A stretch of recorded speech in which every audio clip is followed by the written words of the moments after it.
Айде бе, Кадина, какво само играеш? 12 часа стана, 12 часа. Гледай. Още играеш на компютъра, а не смеш да ми помогнеш с козулнака. Има още един козулнак там. Ще си игра на този компютър.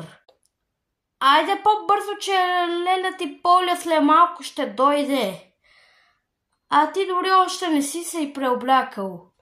Стига да, айде. Уф, добре, мамо, айде отивам. Добре. Пак сега ще играеш на компютъра. Ей сега отивам да го дръпна от шалтера.